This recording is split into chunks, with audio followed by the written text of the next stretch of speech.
All right, gentlemen, episode 30. And our stat boy is higher than two hippies in a helicopter right now. Sorry, Mom. Cannot confirm that. Turn my mic back up. There we go. Are you with us now? Oh, yeah. Oh, okay. I did get some feedback today. They're like, whatever you got going on with Stat Boy, we love it. So, Well, your resounding evidence for me being high is that I'm drinking a Diet Coke. no, I'm going to go with the bags in your eyes. You can blindfold you with dental floss right now. Allergy. Yeah. All right. Anyway, just a reminder, website's up to date. If you're listening on YouTube or on Apple and Spotify, if you're on Apple and Spotify, we're also on YouTube. 3starrecruits.com has links to everything. We also have all the blogs being going up. Daily Fantasy, NFL was a success last week, as well as the sports betting, which was also a success. So if you missed out, joke's on you.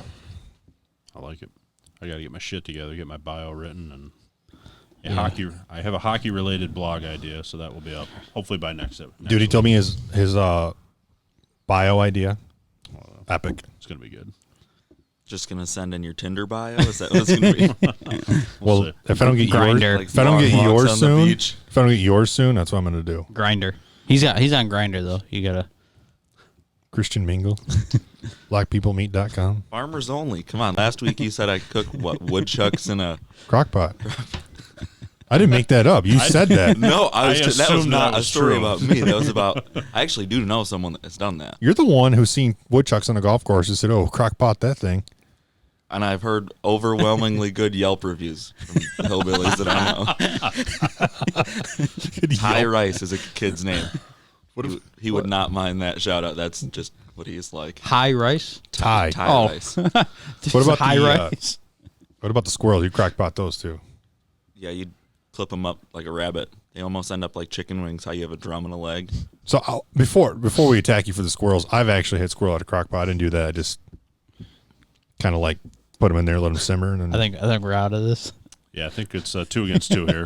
I'm pretty sure neither Adam or I have ever had squirrel. Hot tip, don't eat them before the first frost, or else you'll have worms and fleas. before the first frost. Oh, wow. Well, they're open September 1st, so there's no Oh, frost. you heard that here first. Yeah. Breaking news. Do not eat your squirrels. Yeah. This is a Hold sports on. podcast, Before and we're the talking first squirrel frost. hunting. Squirrel so hunt. that's a modern, or that's in a current sport, I guess you could call it. Yeah, small is games September. out there. Yeah. All right, let's move on to real sports. Don't talk golf then. How a high game. are you? Wow. Wow. Wow. It's a game. Jeez. Sacrilege. But is there a boo? You the one- programmed them. I can't remember where they are. I'll just give myself crickets for that. Oh, boy. So where you guys want to start? You want to start with the U.S. Open or football? Let's recap football, I guess. Okay. So week 1, as I said, if you missed out on the bets, I went 4-2. So you should have cashed out on my picks if you did read that blog and put those bets in. I say 4-2. I pick 5 games every week that are my picks, but I threw in an extra. If you read all the way to the bottom, the one to avoid was the Bengals-Chargers game was stupid. It was like Chargers -3. But the over-under, when I did all the research, was 44.5. I think it dropped to 41.5, so I threw a bet in on the under. It didn't even come close. It was under a lot. So I add that to my tally. Excuse me. If you read Mike's blog or listened to the podcast last week, which we missed Mike this week, so have fun in your honeymoon. Not honeymoon. Anniversary. I went to his wedding last year. His anniversary. They're going away for a week. If you took Mike's advice, you probably cash on DraftKings too. Did you? I did. Cash? Yeah. You cashed? I did. Yeah. By what sort of ratio? Well, it depends on what you payout? played in. I just played in like a few double ups and I cashed. Yeah. Yeah. I didn't cash much, but it was slightly positive. I wasn't aggressive either. Yeah. I also cashed in golf for the last 2 weeks. I was very aggressive. Oh, I didn't know if you put if Mike puts like a suggested denomination for the week or something. No, it's Like if you play $50, this is what I predict. no, Something it's like because that. not DraftKings is like you do double ups, do multipliers, you just do like tournaments Yeah. and stuff. So he just does the lineup based on stats and Gotcha. ideas. So you're aggressive. Did you get paid out aggressive? Yeah. Okay. Well, about 6 times what I put in. So Yeah, he sent me a we had screenshot we had of a what good week. he was winning, and it was significant. Is that going to get you a little bit closer to paying the 790s off? I No. could not believe how much those cost. Right. Especially since they're technically kind of discontinued now with all the other ones coming out. Yeah. Old model. Sure. Did you get them yet? Yeah. Oh boy. You going to the range this week? Have you? The Yeah, have you next, hit them The yet? next 2 days. Yeah, have you hit them yet? We're No. playing a tournament on Saturday. No, I haven't He hit hasn't 'em even hit them yet. I haven't hit them. It's currently Wednesday night. Correct. I got 2 days.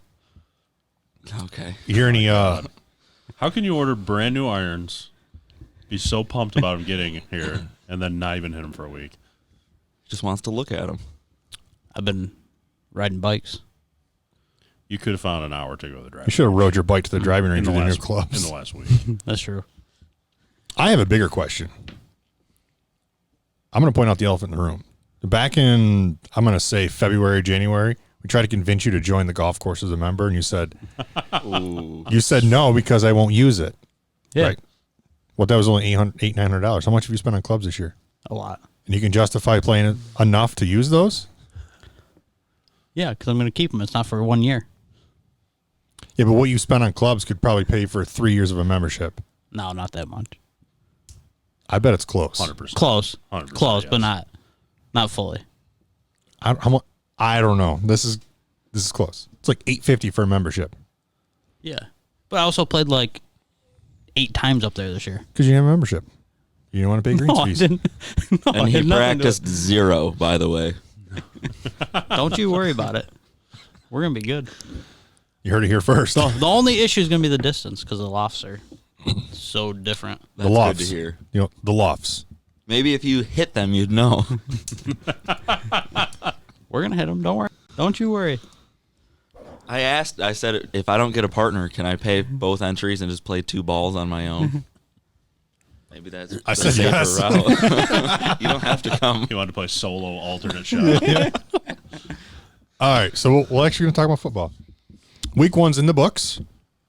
Our Bills looked really good, by the way. Yes. A couple little hiccups, but who didn't have hiccups for week 1? Your overall thoughts on how the week went? I thought it was Aside from better, just the Bills. better play than I expected. So I did have a friend who was listening to something, and someone said, bet the over on every game this week. So he took the advice, all the 1 and 4 o'clock games, and he was like 9-3 On the over? on the overs. And they said the closest thing they could compare it to was the lockout. And when they came back from the lockout, tackling was not good. I'd like to see what his lines So- were because according to my lines that I got from the MGM, I think it was he used- 9-3 or 8-4 maybe, but it was very good. I can tell you what I had. So they that was the closest thing they could compare it to because of no preseason and everything else, and they said tackling would be bad, but I didn't. I mean, there was definitely, it didn't seem more than any other week that there was missed tackles. So So based on the lines that I was given or I used, which I'm making adjustments this week because I got my lines last week. I want to say like Tuesday. So based on the lines I got from MGM, it was 8-8. Based on those lines. right, but he didn't do the Thursday, Sunday, or 2 Mondays. So I think he ended up taking the under on the Cowboys game Sunday night and won. Yeah. So I know he definitely lost the Cincy game, obviously. And then, So he didn't read the blog. well, he just took the over on everything. He didn't And read then- the blog. That was a game to avoid. I think the over didn't hit on Arizona San Fran. It missed by like 2 or 3. I can look. So, but I guess that was the way to go. Now but who's stat boy? I thought it was overall was a good week. There were some good games.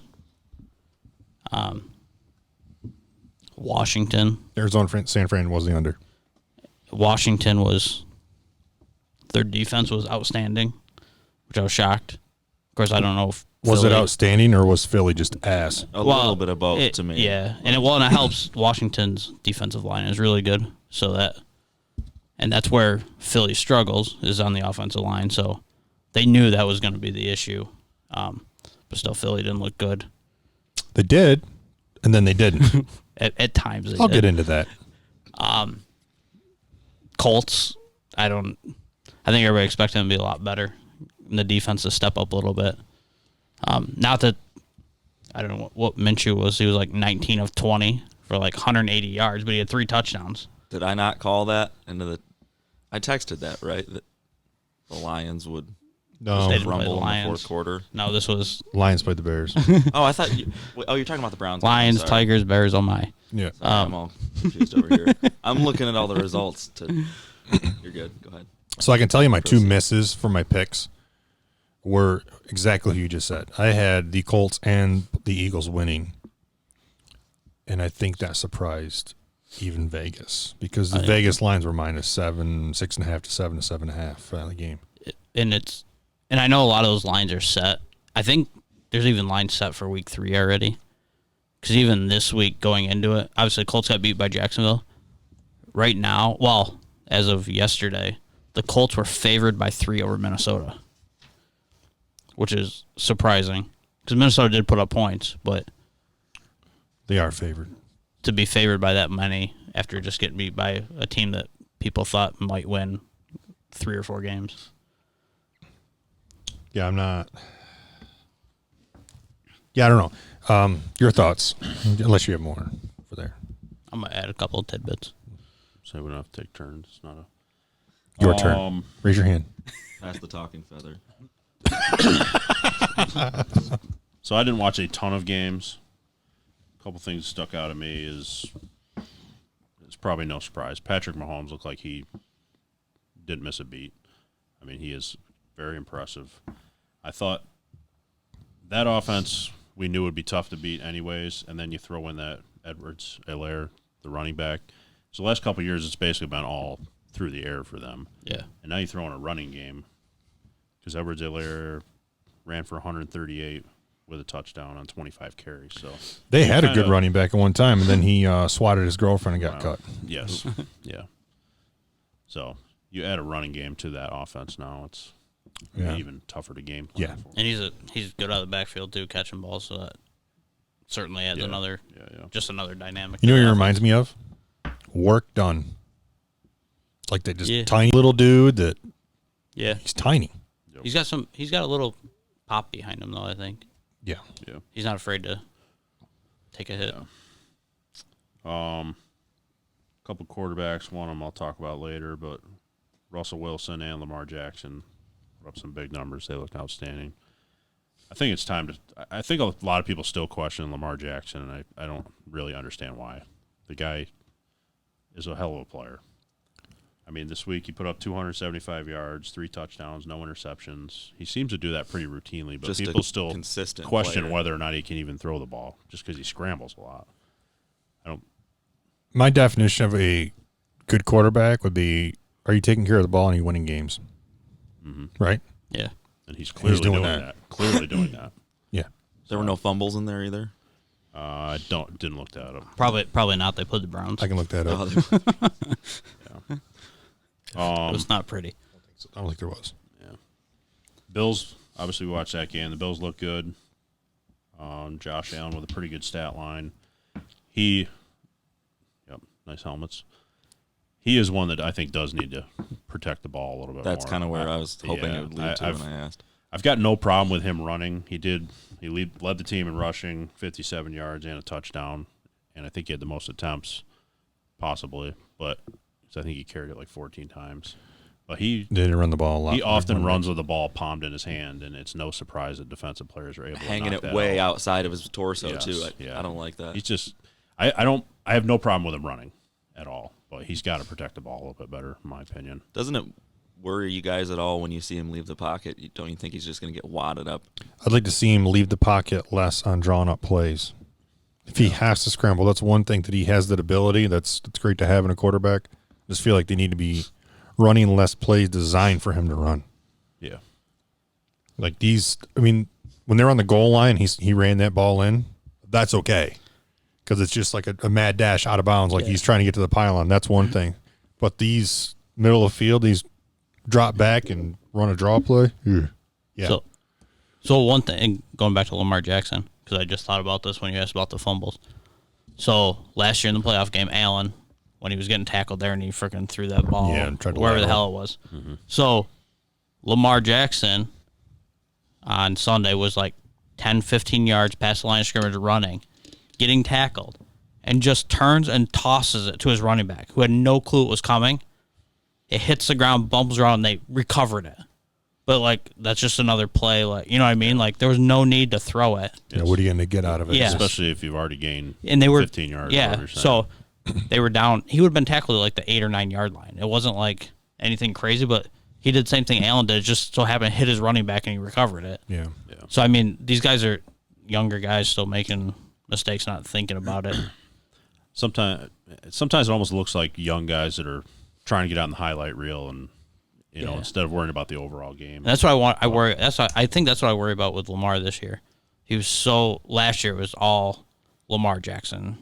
Every week there was 2 or 3 highlights, crazy highlights. Yeah. I don't know if he's in that mentality like I have to keep doing that to win. And if so, it could hurt him during the season. But that's the only thing that would worry me is he going to try to make those highlight reel runs when he doesn't need to. Mm-hmm. I thought Josh looked good in the sense as he looked less frantic in the pocket. He didn't. Yes. I mean, last year he would drop back and he didn't give it any time at all, and he was trying to it was almost like he felt like he was getting pressure even when he wasn't. He was like flush out of the pocket, and he didn't need to be. And I felt like a couple times he would get back. Last year he would get back and he was just bouncing, like looking for just hurrying through his progressions. There were a couple times I saw him this week. He was standing flat-footed, just like going through his progressions. He looked really comfortable in the pocket. Yeah. First time over 300 yards in his career. First time ever. First bill since 2016. Yeah, well, yeah. Yeah, it's nice to see them actually throwing it down the field finally. Well, that's one thing I noticed during the game. A couple things. They did not throw any. I mean, he threw a couple deeper balls, I guess, to Diggs and Brown, but there was nothing 60 yards downfield. Everything was a crossing pattern.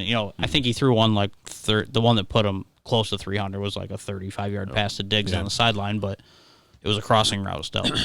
I wouldn't have minded seeing it, especially up that once big. or twice at least to Diggs, especially. I literally thought, I said to him as soon as the game started, I had this feeling that the first play of their game was going to be Diggs just busting it down the sidelines just for shits, and Allen was going to throw it to him. I literally thought that was going to be the first play of their game. And it wasn't, but that would have been cool. I don't think it's smart to try to throw a 50-yard bomb once every set of downs, but go ahead and do it once a quarter or something. Yeah. At least try to air it out a little bit. But. So, obviously, he ran a lot in the first half. And then second half, the offense kind of stalled a little bit. Which we saw last year. Yeah. So, and he didn't run as much in the second half. I feel like that offense does not go when he doesn't run. I think there's still issues with Dabble's play calling. Yeah, but when Allen runs, I feel like he keeps moving the chains, and when he thinks about it and tries not to run, that's when they start stalling out. Don't forget too that I don't want to say he's should just keep running all the time, but I feel like he gets to a point and he's like they've told him be careful running, and then he's in a mindset don't run. Yeah. Keep in mind too they missed 2 field goals. Correct. Missed, but yes. Yeah, they said one of them was potentially in, but I want to get into that. How is that not reviewable? But last year, pass interference was reviewable. Yeah, it seems crazy to me that you can't review whether a ball was. Did they have the camera? It's not reviewable above the goalpost because there's no camera angle that would give you a definitive answer. Right, but I mean, it's same subjective as if it was defensive pass interference or not. Yeah, but you need a camera angle, right? Yeah, at least. I mean, they had one that was pretty close, but Yeah, pretty close isn't definitive on something that's right. But within pass interference is definitive either, right? Yeah, with pass interference, you got multiple camera angles of guys swatting at each other and stuff. But Pass interference can be an opinion-based penalty, if that's what you're getting at. Yeah. Field goal is either in or out, black or white, and there is no camera angle that gives you that. they used to have a camera on the back of the crossbar. I don't know if they still do or not. To look straight up, it would follow the ball, but I don't know if they even do that anymore. I think they have them, but I still don't know if that would be definitive because it's No, you'd have to look. You need like a drone up there. The only definitive camera angle is if you had cameras on top of the goalposts pointing up. Right. Almost like a Once digital they're laser above- or something. Yeah. Yes. So I think that's why it's not reviewable. I mean, it didn't matter in the game, so it's whatever. But I did have that written down. I don't know if it was because of the Bills and then was it Tennessee in the night game. The kicker was over 4 Gostkowski was going into the last yeah. kick. Yeah, so I don't know. I had that written down. do you want to go a step further? 19 field goals missed this week and 5 extra points. Yeah, so that's what I'm getting at. Is that That's crazy. kickers in general looked horrible. So Yep. I don't know if you would think with preseason shouldn't matter. They should have had enough practice time to just go out and kick. And I don't know. Yeah, that was my I don't know thought. if those two equate to each other or not, but either way, the kickers looked horrible in general. Yeah. I don't know. What'd you think of the Steelers-Giants game? Did you watch that one? Didn't watch much of it. I just always I enjoy watching Big Ben. I don't know why, what it is about him. Ben, so here's my thing. Watching him run down the field is kind of comical. So but I've never- maybe that's part I've of it. never been a huge Roethlisberger fan. Just, I don't know. There was something about him. I wasn't a huge fan. But at some point, Ben's going to be in the Hall of Fame, Oh, without a doubt. right? Yes. But Roethlisberger does something that Carson Wentz does, and they criticized him for. He hangs onto the ball too long in the pocket. He's not. Lots of narrow escapes. He does. Yeah, but he gets to a point where he hangs on it too long. Then the play breaks down. Instead of, I know he's not a scrambler, but you could go 4 yards to your right or left when you're getting that much pressure and dump it out of bounds, and not take 4 or 5 yard loss for your team. Yeah.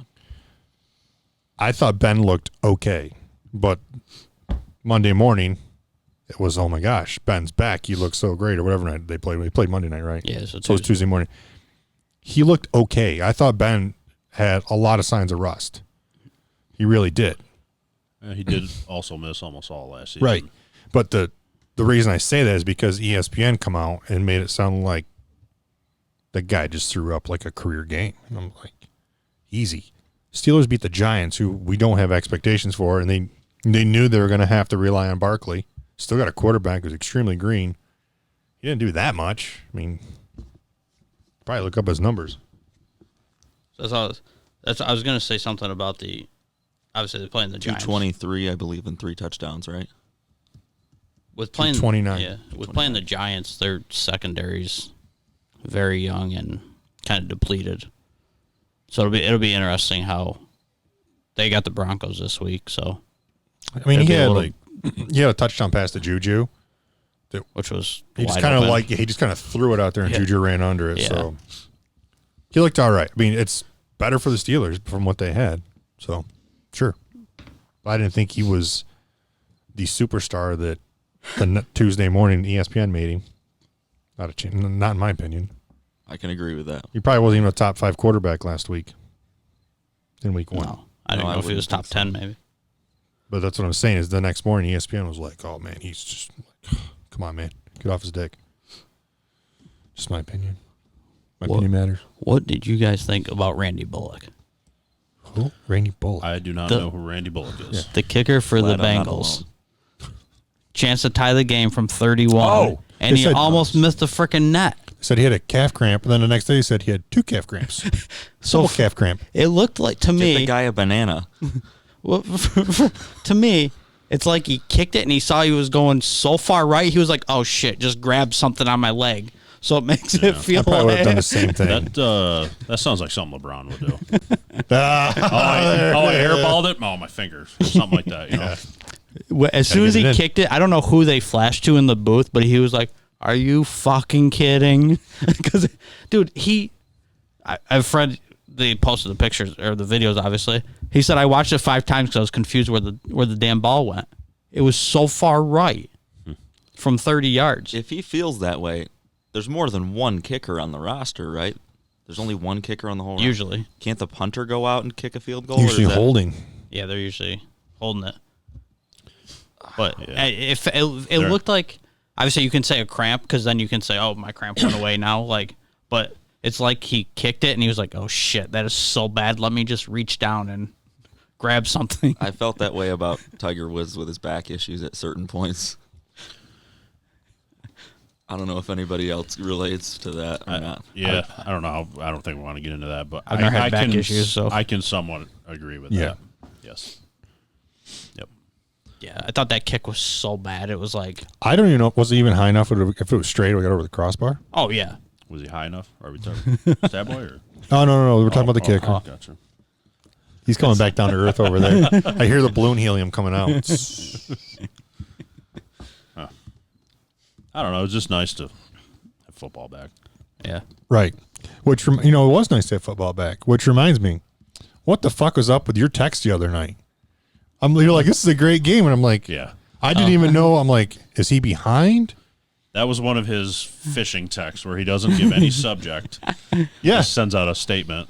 And you're like, tell me you're not serious right now. I'm like, I am serious. last- It's Monday last- Night Football. Last week you said you were enthralled in hockey, so I assumed you were watching a hockey game. I was watching Monday Night Football. And 20 minutes prior, we were talking about hockey because Taylor's checking out the host. I didn't know if he was watching WE. I didn't know what he was watching, okay? I didn't know if he was on Christian Mingle. I don't know what he was doing. Someone with a microphone, Taylor was talking about her. He's already had a couple of them. It gets blurry. It's as blurry as his vision right now. Did you ever figure out who that was, by the way? No. You were talking about? I don't know if she's not in the hockey department, and that I tried to go around and It wasn't AJ. no, And it definitely wasn't Catherine Tappan. the person was probably about my age. That doesn't help. Well, the people you were telling me, I looked them up on their Wikipedias. Were saying they were like Yeah, but I feel like you put mid-40s. makeup on them and they look 10 years younger. It's totally possible. Camera, Totally lights, possible. whatever. Random side note: does anyone else hear that cricket? Yeah, it's Yeah. outside. Okay. It's annoying me. Yeah, tis the season for him. I had a cricket in my hallway in my apartment one time. Those bastards are really loud in, Yeah, an in enclosed the house. space. And it was like 2 a.m. It woke me up.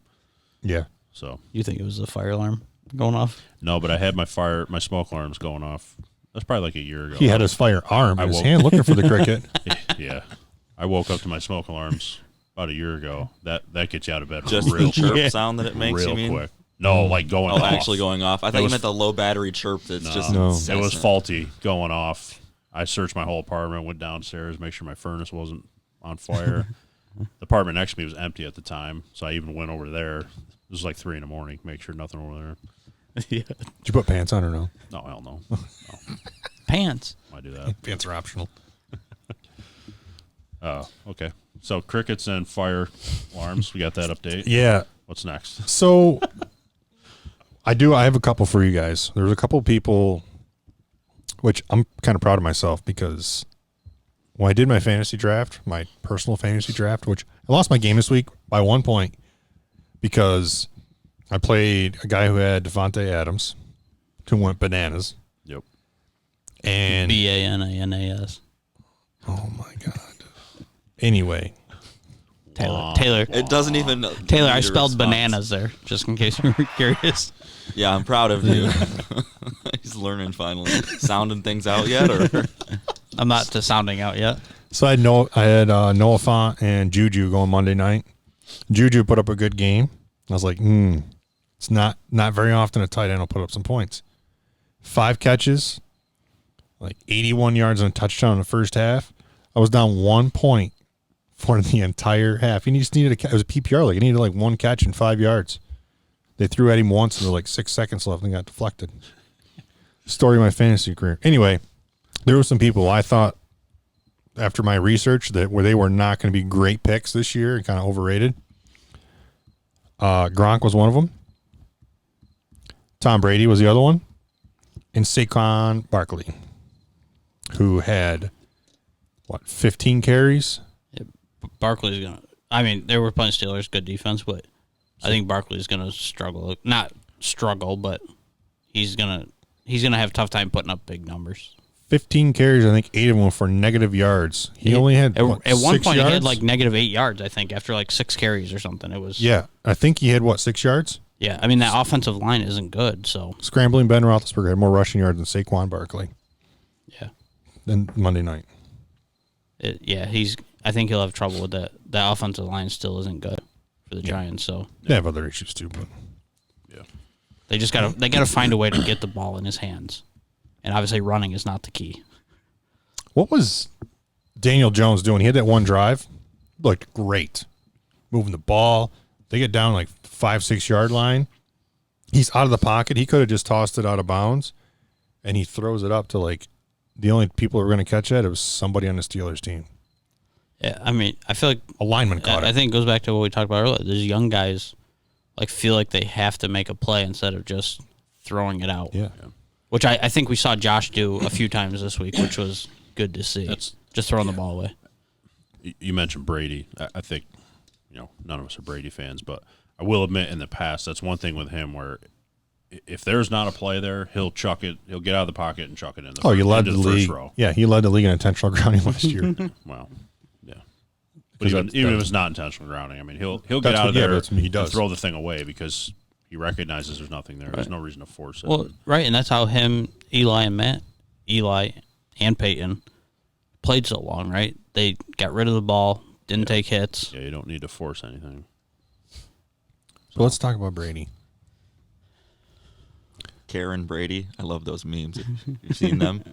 They Photoshop him asking for a manager when he's yeah. on the bench and he just By the way, looks before not having a good time. we get into Tom Brady, I was going to open with this, and I can't believe I forgot, but you just said Karen, which kind of like hit a spark in my head. Carol Baskins was on Dancing with the Oh Stars. my god. She danced to Eye of the Tiger. I watched it. The highlight of it. It was painful. That's disturbing. But here's the best part of this whole story. Carol Baskins is on Dancing with the Stars. Her husband, her ex-husband that they thought she killed, his family bought a $100,000 commercial space to ask for help in finding the conviction of their missing father, and mentioned her name in it. Check the meat grinder. Yeah, true story. Yep. Yeah, I did not watch Dancing with the Stars, but no, I saw. I didn't watch either. I I watched saw the that highlight. commercial floating I around. didn't watch Big Brother either. So, geez, get off me. Nothing wrong with that. A lot wrong with that, but we'll move on. So, Brady. Does Tom Brady need Bill Belichick? Does Bill Belichick need Tom Brady? More. Oh, Tom needs Bill. yeah, 100%. And some of it could be just not obviously a brand new team and not having time to I was gel. gonna say that's. I think the Bucks are probably the team in the league that most misses having a preseason. Yes. You got a new quarterback, obviously playing for a new coach. You have a tight end, even though they have Howard, but you got a high-profile tight end they brought in who did not play last year. Right.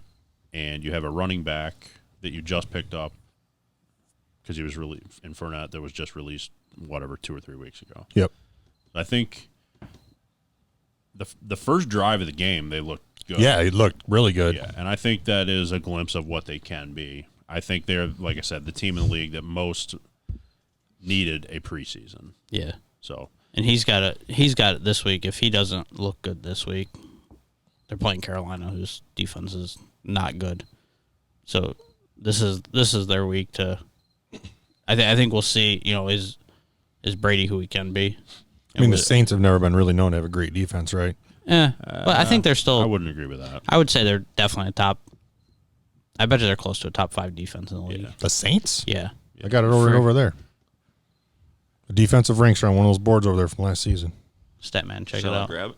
Yep, it's on one of those boards over there. I would still say they're. I would like the say second one. for sure they're a top 10 defense. Oh, the ranks. Yeah. Where are the Saints on defense? 11. 11. Yeah. And of that, the Cowboys are terrible. Cowboys defense is not good. So, I didn't rank them. well, I know. I'm just saying. What I'm getting at is I feel like the Saints have been more known for their high-powered offense as opposed to their defense. Yeah, but Yeah, I agree with that statement. But I think their defense has gotten better past, I'll say, 3 years. So they're playing who next week? Tampa? Yeah, Tampa's playing Carolina, I believe. So in Tampa too, I believe, right? I don't know. I think they're home next week. I feel like it doesn't. I feel like it really doesn't play a big difference this year. yeah, the only thing that really matters there is whether you're sleeping in your own bed or a hotel. Right. I mean, there's always a comfort about playing at home, but yeah, the true home field advantage, 12th man kind of stuff is Except not- I guess not well, existent I now. guess except when you're in Florida. Yeah, it's gonna be a home game for the Bills next week in Miami. I'm waiting to see how many Bills fans are in Probably Miami. be a ton. Would be my I mean, guess. what 13,000 fans are letting in, so Yeah, I don't know. it'll be So- 12,500 Bills fans. Speaking of no fans, just real quick stat. I saw this today. Per game stadium revenue loss without fans in attendance, the Cowboys number one with $77 million. These stats include tickets, concessions, sponsors, parking, and merchandise $77 million per game. per game. And then from there it goes New England $39 million, the Giants $32 million, the Texans and Jets both $27 million because of no fans. I guess the Patriots surprising me being up that high, but It's probably price a ticket. I mean, I guess they're Boston, so it's a bigger market anyways, but still. I wonder where LA would rank on that with that new stadium they have. Once they were able to collect that number. I don't know because you'd probably have to have some sort of numbers to go off from, right? Same with Vegas. Both of those are Yeah. going to be big ticket prices. That stadium in LA is impressive. I'd So- love to see that on a pie chart of how much like the parking takes up. I bet that's a huge slice of that pie. So I was really We're paying. confused with. So last week going into the weeks, they were talking about the San Fran Arizona game possibly getting postponed a little bit because of the air quality with all the Yep. fires. And then they said same in LA, and I was like, I'm confused. Like it's a dome. I didn't realize it's wide. It's open on the sides. Yeah, it's open. That's I was like, how wide does air quality matter? They're inside. I didn't realize with the new stadium. Obviously, it was the first year they've been playing on it, but I didn't realize it was open on the sides. Yep. Yeah, it's not an enclosed building. That like teardrop thing that Yeah. connects to the ground, it's all open under there. Yeah. Yeah. That place is crazy though. So I have a question about another quarterback for you guys. And our buddy Ron is a big Eagles fan. And we just got talking about Carson Wentz. And I said, at what point this season, because Wentz, first of all, they're up 17-0. So I don't find the injuries as an excuse. It wasn't like you struggled the entire game to put up points and stop them. You were up 17-0 with like very little time left going into halftime. That's Wentz's job to take care of that ball and protect that game. He's the one controlling the game, and he didn't do that. And he hangs on the ball too much. I think about half of those sacks were his problem because he hangs onto the ball. At what point do you, as the Eagles, if this continues, do you play Hurts? I mean, he's probably definitely gonna get some looks. That is one game I did not watch any of. Yeah. Same here. That's probably the only game I didn't watch any. He hangs on. They tried to blame it on they got injuries, but it's like you were up 17-0. Right? They don't have any receivers. They Very did- weak receiver. Miles Sanders was out. They did something to get 17 points. He threw for 270, but Yeah, but the rushing there's Still got nothing. Deshaun Jackson, right? He's hurt now too. Scott Yeah. ran for 35 and Clement ran for 19. Jackson got Well, hurt like in their the first starters- series. Ron said, I Their- don't know how true Their that starting is. running backs out. He was out. Yeah. But But I'm just saying, like, you can't dog on him that hard when Oh, no you one can. really rushed No. for any yardage either. yeah, but Josh Allen did. You got to. Same thing, right? You're up 17-0. You have to control the game in the NFL. No, definitely. That's Yeah, your the two job. You pay a lot of interceptions money for that. Stick out way more than the I feel like yards he threw for. Wentz we know can be a great quarterback, good quarterback. I just feel like his off days and his lows are really low, and that's going to hurt the Eagles. Yeah, he doesn't. I feel like he never plays mediocre. It's not. Yeah, it's not It's like always really good or it's- really bad. Yeah, big end of the spectrum there. So, what point? I mean, if they're 0-4, do you throw Hurts in there week 5 or? If you're 0-4, If you're 0-4, yes. Yeah. 100%, yes. I think Can you see who the Eagles play the next 3 weeks? yeah, I think. Yeah, I don't like I said, I didn't watch much of the game. I didn't watch any of the game, so I don't know. They play Rams, Bengals, and 49ers. They should beat the Bengals. Should. yes. The other two games are questionable. Rams is So close. so- Rams is close, and I would probably favor the 49ers. Eagles are actually favored this week against the Rams by 2.5. Not anymore. Really? It's like -2 for the Rams now. It changed in a heartbeat.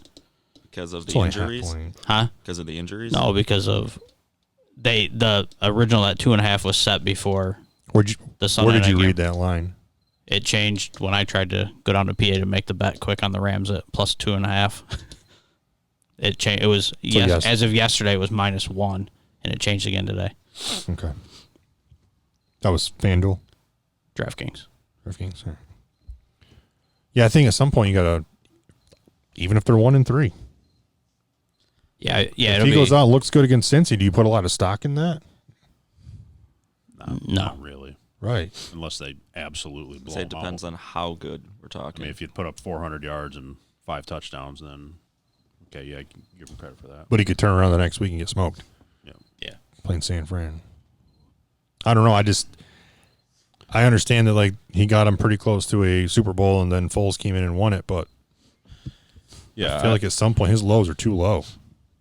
anytime you draft I know he's not like super high profile, but a relatively big name quarterback like Jalen Hurts, yeah, it's got to be. You don't draft Jalen Hurts to not play him the first 2 years of his career at all. That's the scuttlebutt. Scuttlebutt right now is, did the Eagles see this coming? Like they don't have a lot of confidence in him, so they took the quarterback. And Yeah. I think the one thing that could help Wentz is that division's not stellar. That division could be, again, 8-8 could win it. Yeah. So that could help him. Right. But again, Jalen Hurts has been right. He's been the underdog every step of his college career. So if you give him a chance at starting job, I think if you say week 5 Hurts you're starting, Wentz won't see the field again unless Hurts if Hurts gets hurt. But I mean, yeah, I agree.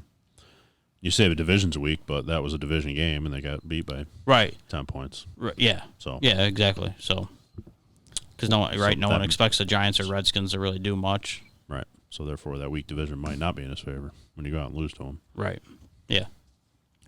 All right, next quarterback, Baker Mayfield. What do you do? What do you do in Cleveland right now? You press that crickets button. So that's a We've got one already, an acoustic one. yes. That's another game I didn't watch any of. I admit, going into last season, on paper, I thought their offense looked like it should be, top 10 in the league, Right. and had the potential to be real explosive. And that was last season. I think we may have talked about this a couple months ago when we were talking around draft time. I think Baker has to have a good year this year, or else the Browns Move on have from to him. evaluate quarterback position. And at this point, I think he's had long enough in the league he's kind of proven he's. So the rumor he's right now not is they want to trade Odell. They're shopping him. Yeah. I mean, Why wouldn't you? I mean, if it's week 1 and things didn't go well. Like, but you really thought about it? I think they finally figured out he's a head case in the locker room. So I'm sure they knew that going before Well, week 1. They should have, but it was the Browns, so we don't know. So he probably is a head case in the locker room. But when you look at his offensive numbers that are down, does some of that have to do with Baker Mayfield not getting the ball to him also? Yeah. I mean, I watched a little bit of the game because DraftKings, I had Lamar in a couple lineups and A.J. Dobbins, but a couple times I flipped over. At one time, it was 3rd and 41 for the Browns, Yeah. which is typical of them. And then another time I watched I don't even know, it was like 3rd and 8, and I don't know if it was Landry or him, ran an out route, and Baker may have overthrown him by at least 10 yards. I think I did see that. Like, it wasn't even close. Yeah. It's like 2019 Josh Allen. Yes. Or last week's Josh Allen on that one Over ball John. on the yeah. back end of the touchdown to John Brown that he missed by 15 yards. I've always kind of liked Baker Mayfield. Same. I have too. I think he's a polarizing figure, but I thought he's always been, in my opinion, more on the positive, hey, I just want to have fun and play football kind of person. Great commercials, by the way. Yeah, he's great marketing. He's got everything except he's not proving on the football Come on, field. man. There's 2 of us. It'll take twice as fast. Don't just stand there. Yeah, we got to cover the furniture. Somebody said he's now got more commercials than wins. It's possible. That might be true. But not Baker Mayfield on not Baker Mayfield's face or body. So I'm starting to lose faith in him as a football player, and I do think, like I said, some of Odell's low numbers last year plus this first game. I think I have to do a big quick stat. I think I thought I saw was Odell had around. You can double check the stat boy. 12 targets, but he also had a few drops. Yeah, and he always has drops, right? He's always known to drop those easy passes and make the ridiculous ones. Yeah, I felt like ever since he made that one-handed catch, that's all he tried to do. Yeah, Just do like the crazy catch instead of just catching the football. Right. And drops were a problem for him in New York too. So Yeah. that's nothing new for him. All right, let's move. Do you have it? He had 3 receptions for 22, but it didn't show targets. It was definitely double digits. So Yeah, I think it was like 11 or 12, something like that. Oh, 10. He had 10 targets. 10 targets. Does it say drops? Well, if he had 3 receptions, wouldn't that be 7 drops? No, he No. could have been overthrown or. Oh, I guess you're right, yeah. Yeah, there was Catch definitely. percentage, 30%. Doesn't say anything. That doesn't help either. Doesn't So help either. I'm guessing it was at least 2 or 3. let's talk about the Cowboys. None of us are Cowboys fans here. No. I did watch that game. I had it on the TV. I didn't pay like too much attention to it. So the Cowboys were just, to me, they look like the Cowboys last year. Typical. Which, by the way, they're 1-7 in their last or 1-8 in their last 8-9 games, and games decided by one score, whether it be a field goal or touchdown. So I watched that game. There was some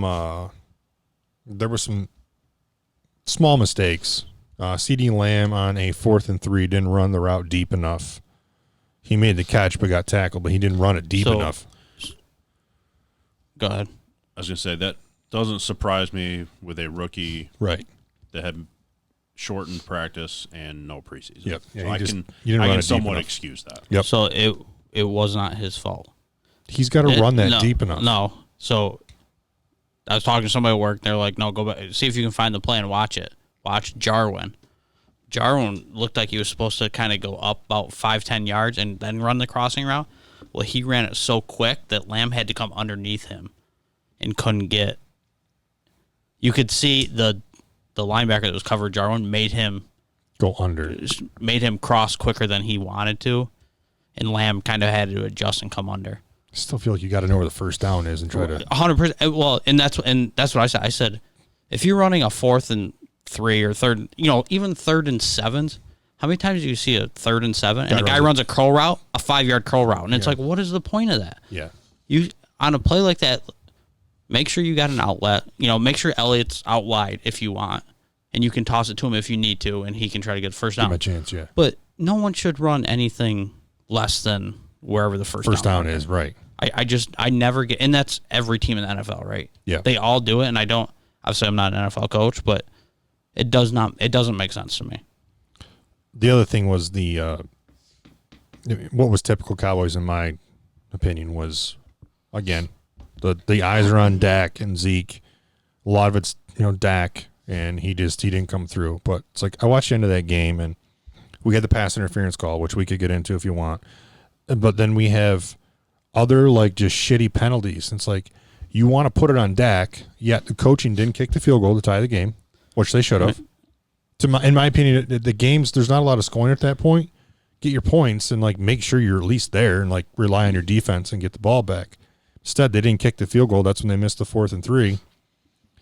It should have been a gimme field goal. And then you turn around and you take shitty penalties. And now you put Dak in these 3rd and 20s and 3rd and 16s. It's like not many quarterbacks are going to be successful at that. Yeah. And then they're like, well, he didn't come through when he needed to. It's like, well, it was 3rd and 20. Then you threw him back out there in 4th down to try to get it. Yeah. So I know a lot of people are complaining about going for it on 4th. I don't have any issue. There was 7 minutes left in the game. I don't either, but because obviously looking looking back on it now, you can say, why didn't you kick it? Because you would have tied the game. But Yeah, 0 points in the 4th quarter scored by both teams. if you why not kick a field goal to at least keep it alive? But if you feel like, because if they get the first down, we're not talking about it. right, so I don't see an issue with them going for it at that point. If there was 2 minutes left, 3 minutes left, then yeah, you take the points. But with 7 minutes, LA really wasn't moving the ball. Dallas was moving it. LA's defense kind of stepped up, but I don't have an issue with them going for it at that point with that much time left. I don't know. There's two sides. There's like, if they get it, we're not talking about it. If they don't get it, now we're talking about it. And like, why didn't they kick the field goal? It's like, I don't know. And then to your point, nobody scored in the fourth quarter. Yeah, and I think McCarthy said, he goes, I did all the analytics on it while I was out. Like, at that situation, you go for it.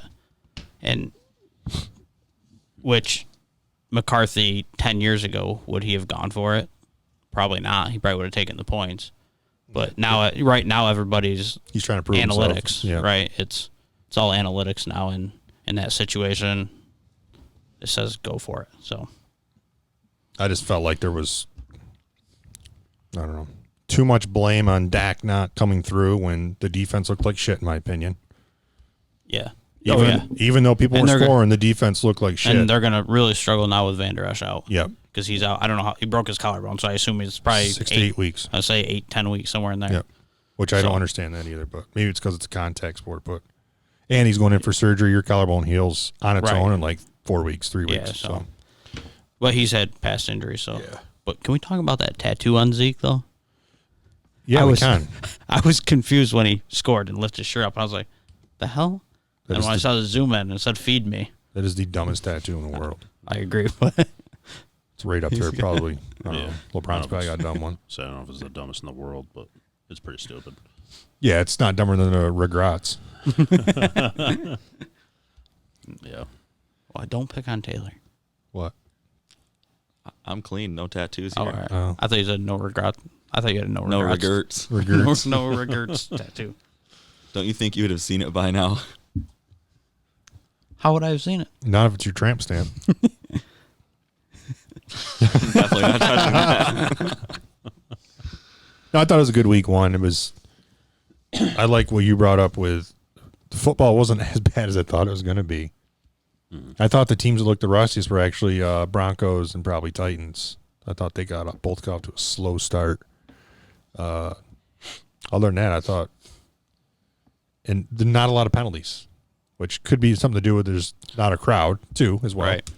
But usually, like they're not in sync. First couple weeks you're taking dumb penalties, but Yeah, I think there was like 4 or 5 games that only had like 2 or less penalties in the first half. Like it was, and is that just the refs not like letting guys play a little more? I don't know. Who knows? But I'm sure we'll find out in the next few weeks if there's a lot more penalties called. So One last little off the wall thing about football. I know we've been watching sports with crowd noise. That's the artificial noise, like baseball does it with home runs and stuff. Mm-hmm. Seemed kind of aggressive with the football coverage that I watched. Like the levels were higher than necessary. I get like if you want to put it in so it's not dead air, but like I walked into Buffalo Wild Wings and they have it on all the TVs and there's an overwhelming crowd sound. That's like Wild Wings in general because they yeah, Do you think that they pump that surround in? sound. Okay. So there were 2 different noise situations. Yep. They had the noise being pumped into the stadium over the speakers.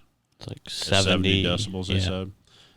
But what we were actually hearing was the TV broadcast putting Another fake layer of noise into the broadcast that was therefore not heard on the Yeah. field. It was just pumped through your TV. Just So I'm seems sure that's unnecessary a to tough me. thing to tune. Well, and I don't know if it might be the announcers like. I mean, if it's just dead silent and the announcers talking, at least it's a little noise for them. Yeah. Well, I think if Too, you're so- used to watching football and if you turned on a game and you heard absolutely nothing, it'd probably be a little more weird than hearing noise.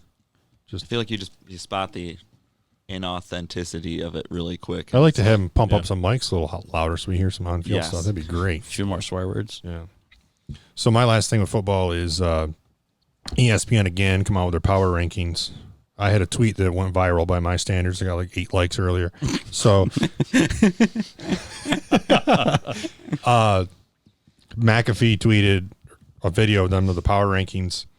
The Bills were 7th on that, in case you were wondering.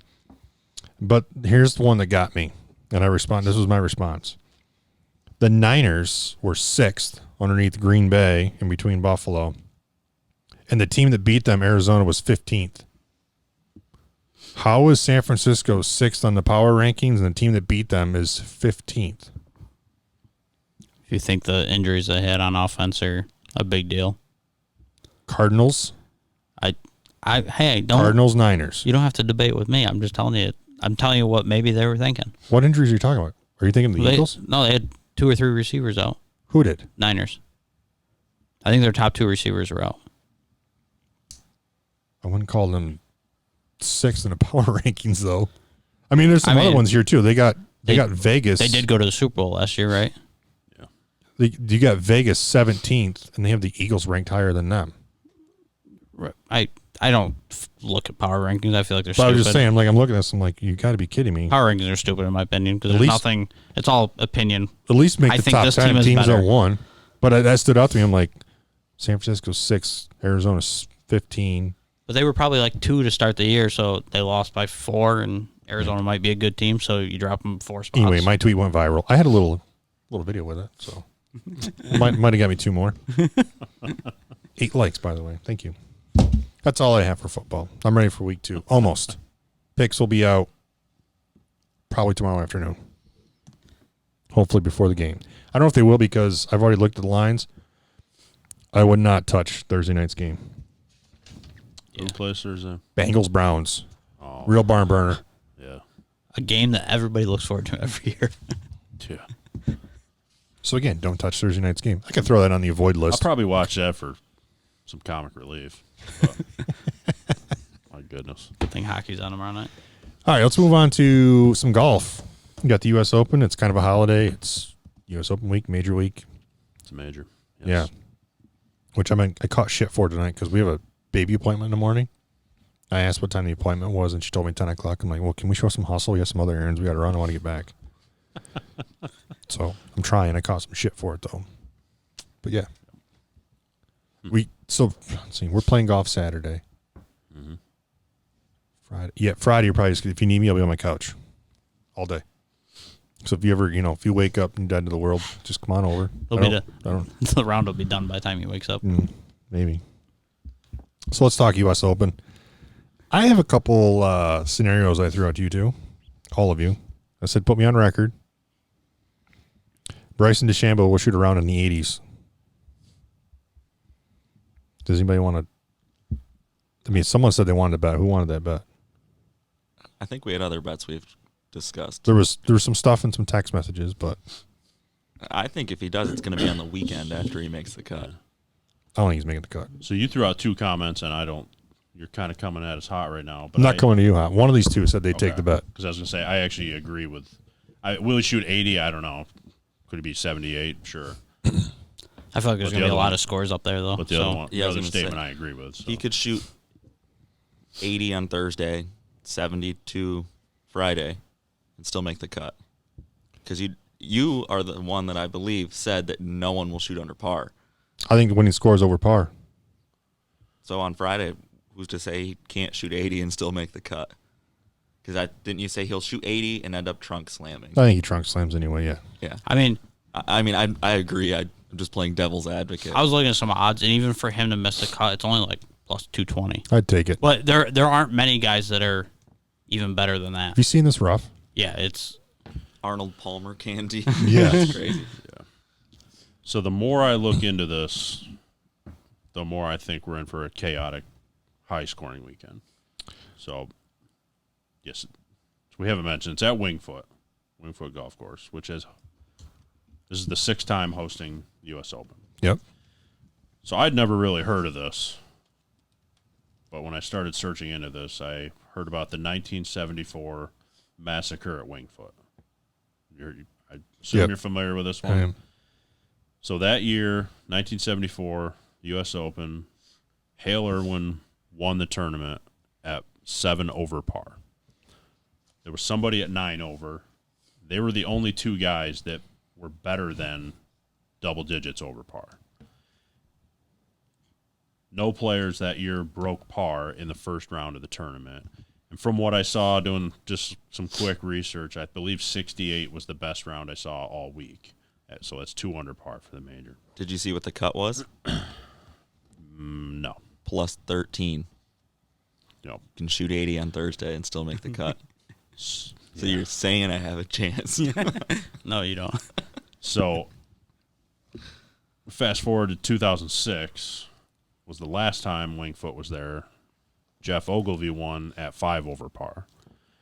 And there are people, I guess, I don't know if they're there or they're seeing all this, that were around to remember the 1974 massacre at Winged Foot. Yep. And they're claiming that the conditions this year are much worse than they were in 1974. And we've seen all the videos now with social media, guys going with a sleeve of balls, chucking them in the rough, and you can only see the top of one of them. Greens are probably faster now than they were in 74. Yeah, the greens are unbelievably fast. Is that the favorite social media post now in majors? What's that? Throw balls in the rough. I mean, that's everyone Right, wants yeah. to know what the rough Yeah. looks like in Yeah. the open. So Yeah. Do you think? So what I'm Oh, go ahead. What I'm getting at is your second comment that you said that the winner will be over par. I believe that happens easily. I I do think too. the winner of this tournament could be somewhere around those numbers that I just mentioned of +5, +7 could win this tournament. we got guys talking about laying up on par threes. I'm not Yeah. kidding you. Yeah. Because they asked Webb Simpson today, like, we've had people tell us they might lay up on par threes. Have you thought about that? And he's like, I don't plan on laying up on a par 3, but I can tell you that if I'm between clubs, I'm 100% taking the shorter yardage. And, I'll take that 10-yard wedge shot because everything's that difficult. I saw another video floating around somewhere on social media. I can't remember if it was a Golf Channel or Golf Digest employee that was like a 12 handicap or something. He went to that par 5 that's like 600 yards or something. Yeah. So again, he's like a 12 handicap. And he basically he was saying, hey, I'm like the average golfer out there. He hit a tee shot. He didn't hit it great. He hit it like 240, 250 or something like that. And he was like 40 yards shy of reaching the fairway, which obviously these guys on tour are substantially longer than that. But it just shows how little error there is for this. Zero, yeah. The 12 handicap couldn't even go out on this par 5, and he couldn't even reach the fairway. I think if the weather moves through that we had today down there with the wind, that's going to be it's blowing hard enough. It's going to cause an issue depending on layout of the holes. A couple of things to remember. They've known well in advance they weren't going to hit fans. There is no grandstands and no fans. So there's no place to some of these guys to dump it into the grandstands and bail out. Yep. If it goes over and they get their drop. And there's no fans out there trampling rough down. So if you hit it too far right, you're not on trampled grass.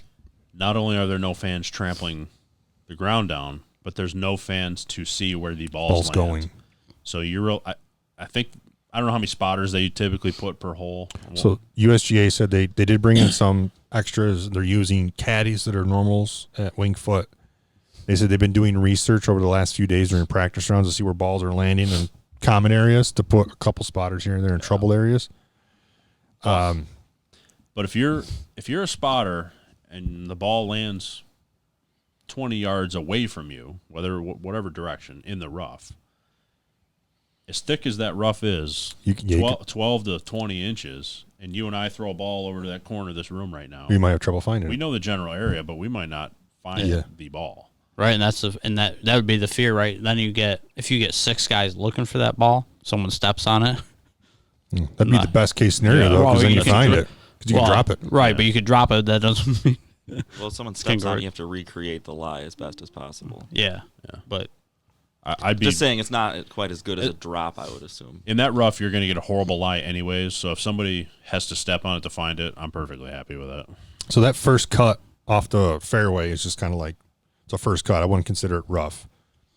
But then that first cut of rough is deeper than East Lake and is playing like East Lake, how tight it is and soft. It's just kind of fluffy, so the balls are settling in that. And then right off from that, I mean, we're talking 10 yards off the fairway. Maybe not, maybe sometimes less. That stuff is nasty. and we know how cool it's getting around here now. I mean, If that grass holds moisture. it gets a little wet, especially these guys that are teeing off at I don't know what time first tee time, like probably 7:30 somewhere in there. Mm-hmm. It's gonna be difficult getting the ball out of there. That's actually sort of what I was going to pose at Russ was we've all seen like what Rupert played tournaments with way back in the day. Mm-hmm. There's been leaps and bounds in technology. Do you think that the guys today are going to be hitting a lot better shots out of the rough than if you were to pull up that 1974, the footage? I mean, they were playing tiny little butter knives with no. I mean, a lot of guys aren't playing major perimeter weighted or anything like I still that, think bigger heads. if you can't get any club head on the ball, Yeah, in that you're just situation, chopping it out. Yeah. Yeah, and guys are stronger now, so it's I think no, I don't think it'll matter.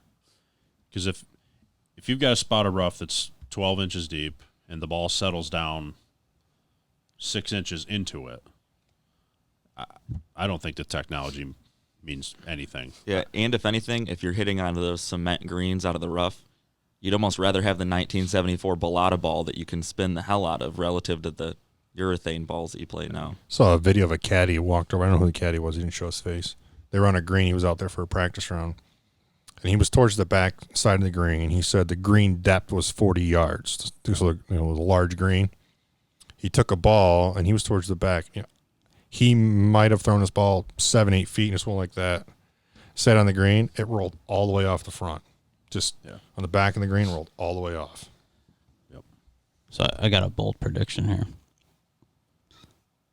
The winner will be under par, and they will win by 6 shots, Tiger-esque.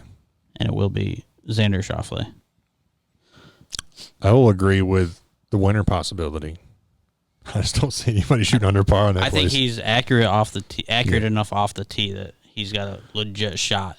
I like JT a lot this week, but obviously he's not as accurate off the tee box. I like Rory a lot this week. Rory's one of the best drivers of the golf ball on tour right now, if not the best. And, I mean, I feel like he's got his mind's in other places. It'll be interesting how he does play with a new kid, 2 weeks ago. So, but Are his putting stats hot enough to really get him there? Because he's either really on or really off with the putter. yeah. I think the other person you got to watch out for, and this is my bold statement, because he's terrible with the driver right now, is you do still have to pay attention to Phil, because Phil has one of the most creative and one of the best short wedge games on tour still. Yeah. Can get himself out of some crazy spots with his wedges. So Yeah, his driver's been it's been bad. way off, but If he can dial it in a little bit or just whatever. Well, Stewart Sink won Sunday, so I mean, if there's any time that Phil could do it, I guess why not? 2020. Congrats on 11 years, right? Yeah, like 11 years, 5 months, something. And he had his kid on the bag. Yeah. I saw an extended highlight clip. It was like 8 minutes worth of him and his son talking through shots. And His son Really called him off a exciting. putt earlier this week. yeah, So yeah, he he told said his- it's breaking right. Yeah, it's And not his going. dad's Well, I didn't like, "No, have it it's going that left." way. Yeah. I think a guy, if we're throwing out bold predictions, I like your predictions. I don't think they're that Right. bold out there. Schauffele could win it 1 under, and Yeah. technically I think you're right. I think the last 2 U.S. Open, he's finished top 5 in both. So I don't know if I'll say he'll win, but if we're throwing out bold predictions, I'm going to keep an eye on Kevin Kisner this week. He's another one because if he can be accurate, He's not long, but his driving accuracy is good, and he's one of the best putters on tour also. yeah. And I think you have to drive the ball well and putt well this week to win. I guess that's a so typical statement for any major, but especially with the rough this. So this do you long. think it? Obviously, you mentioned the guy hit the ball at 240, 250 off the tee and was well short of the fairway. Mm-hmm. So there's got Brendan Todd, who's been playing very well since the restart, but he only hits the ball. I don't know what his average off the tee is, like 275 maybe. Yeah, we looked it up once, didn't we? Yeah. So Yeah. I mean, it's got to hurt him. But even obviously, some guys have said, yeah, I'd much rather hit a 4-iron out of the fairway than a 9-iron out of the rough this week. Yeah. Oh, So 1,000,000%. Yeah, you have no idea what's going to do with the club right. face So- off. Yeah. You have to do everything you can to be in the fairway this week. yeah. And that's why, like, Brendan Todd's obviously been very accurate off the tee. He doesn't hit the ball far, but Now, when that guy did that scenario, there's like 5 tee boxes on that hole. They went all the way to the back of the back tee box. So, but supposedly they're having that par 5 play like 630 something. Yeah, I saw or like some shit. 633 or So it something. may be back there. But this is depending on how far it is tee to fairway. I think you could see somebody succeed this week hitting 2-iron stingers off the tee box. So does that put Woodland back in play? He hasn't been playing well, but 100%, I think. they had DJ's coach this morning on Golf Channel, Claude Harmon. He said he took a 7-wood out of the bag, real dialed in from 100 yards. Took a 7-wood out and put one of those 2 irons in, He's like, I think that's going to be a good asset to him. He's carrying that right now around 280, 285 with 2-iron. If he can accurately hit that 2-iron that long and he tees off with that a lot, then he could be very hard to beat. Yeah. This week. So let me ask Kyle, and there's a reason I'm asking this. Are you excited to watch the tournament this weekend? Not just because it's a major, but I know why you're asking this. yeah. No, I'm being serious. Yeah, I am because it's a major.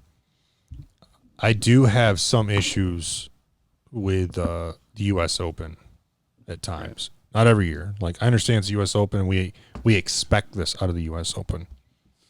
Some of my issues with the U.S. Open have come from the past, and them just being ridiculous. In my personal opinion, I'm just going to be blunt, we got old heads out there doing course setup who probably on a 6,000-yard course couldn't break 90.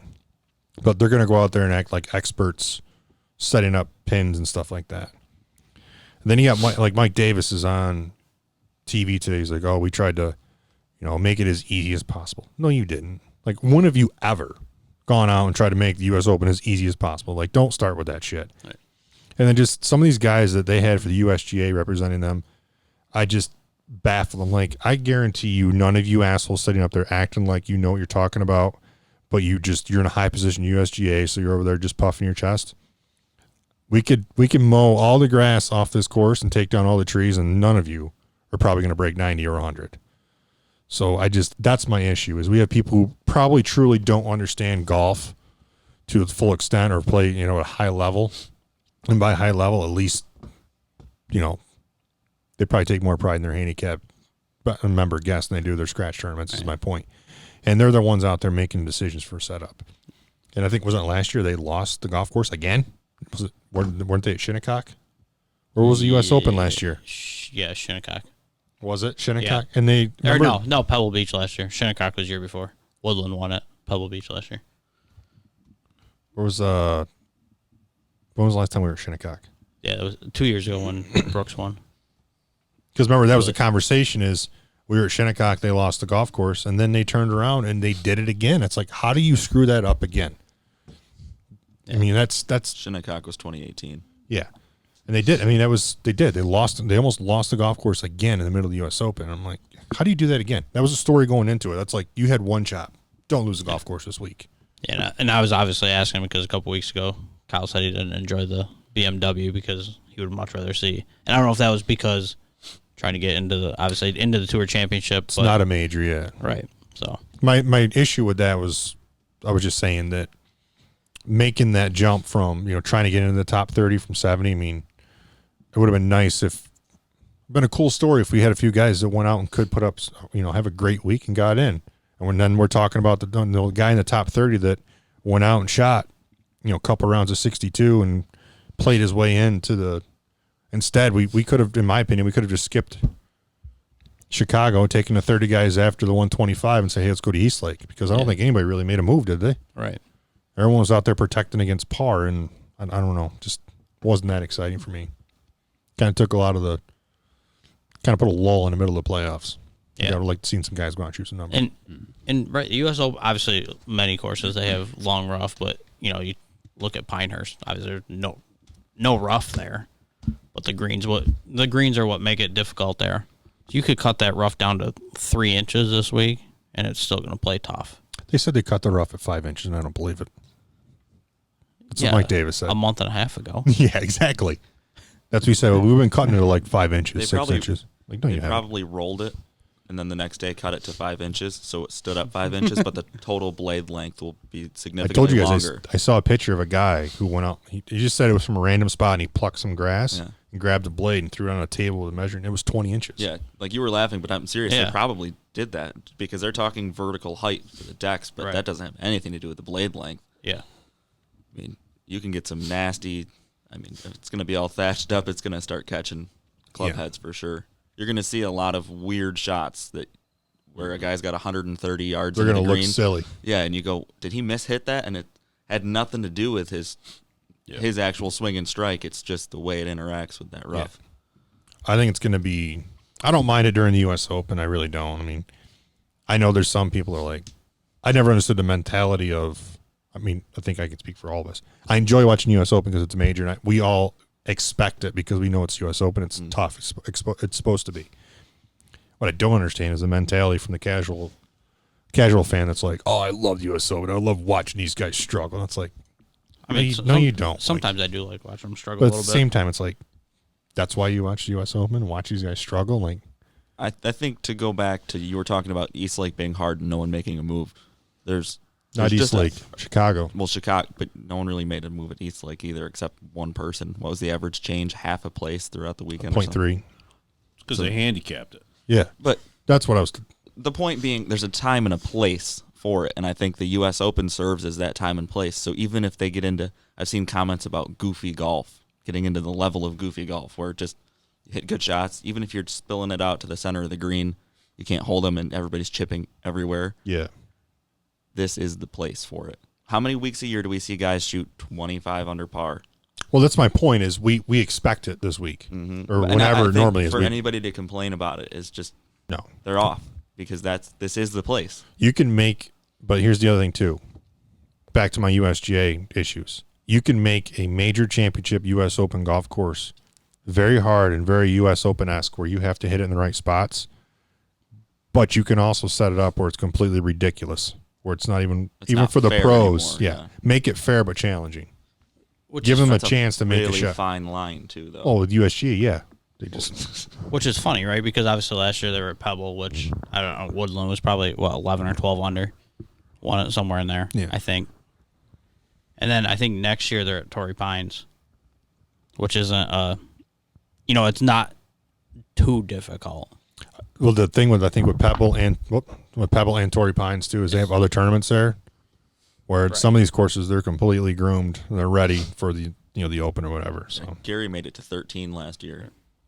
So yeah, I'm excited. I am. I mean, we know they're going to struggle. That's the way it is, and I love a good grind sesh in 4 days. And like that guy's whoever wins this week is going to earn it. Oh yeah. For damn sure. They're going to earn it. And they're going to play great golf for 4 days, whether it be under par or over par. I'm just hoping that, I guess the best way to put this is, because this was the issue at Shinnecock, the story of the week should not be the USGA, it should be the golf. Because that becomes the issue. The story is the USGA, their course setup, or something. And it shouldn't be that. It should be the golf and the players. That's my issue. It's not about you old heads who probably can't even swing a golf club. Like, sit down. I don't want to hear from you. I don't want to hear you talk. Like, they had their press conference, and I'm like, I don't want to hear these guys. I don't think I give a shit about these guys. Right. I don't care what Mike Davis has to say. I think the guy's a moron. And you never got back to me about my media pass, USGA. Fuck you. Hot take. Now we're never going. Anyway, anything else for the Open predictions? Who do you think's going to win? You say Schauffele. I think Schauffele wins. I'm going Morikawa at 3 over. I'm going to go Rory at I'm going to go 5 over. What won it a few years ago. I put Dustin Johnson at even, just staying on that train. It's not a bad train. Just one player of the year, so Yeah. Well, so did JT. He won the points player of the year. But How long do you think, not just DJ, but any player, how long do you think they can sustain that type of play? We see it every year, it seems, that you have a couple key players that they go through a couple weeks, and then a couple weeks, and they're sort of bouncing it back. How long do you think he can keep this level of play? Because we've seen him come in and out of it. yeah, who knows? There's so much that goes into that. I tell you what, I'm not going to miss this week is hearing about Brooks Koepka.